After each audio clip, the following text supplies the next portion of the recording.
Mga igsoon, maayong buntag kaninyo tanan. Ang atong ebanghelyo karon gikan sa ebanghelyo ni San Juan, chapter 10 verse 22 to 30. Nining higayuna midul ang mga Hudiyo kaniya panahon kini sa Feast of Dedication or sa mga Hudiyo gitawag na naghanukkah. Diin si Kristo naglakaw-lakaw dito sa portiko ni Solomon, giduol siya sa mga Hudiyo ug ipangutana og ano sa amang gyud sila sultihan sa tinuod ug siya ba ang Mesiyas.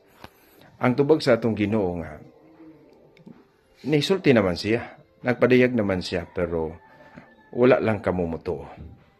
Ang rason para sa Ginoo tungod kay dili mo akong mga karnero.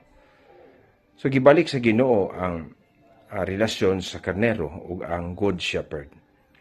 Ang itawag og intimacy sa mga karnero o sa magbalantay sa karnero, din ang mga karnero maka-recognize, makaila sa tingog sa ilang magbalantay. O ang magbalantay nakaila pod sa iyang mga karnero. So ang rason di ay sa mga Hudiyo, tungod kay kulang sila sa pagtuo. Unay rason nga nung wala sila makadawat sa bisan unsang nabuhat sa atong Ginoo nga timailhan nga siya gyud ang Mesiyas. Mga igsoon, nagpadiyag po ni nato sa usa ka kamatuoran nga ang atong pag-ila si Ginoo is not about just knowing Him, knowing the facts, but faith. So ang pagtuo gyud mao ang pagdawat sa Ginoo labaw pa sa atong kahibalo niya.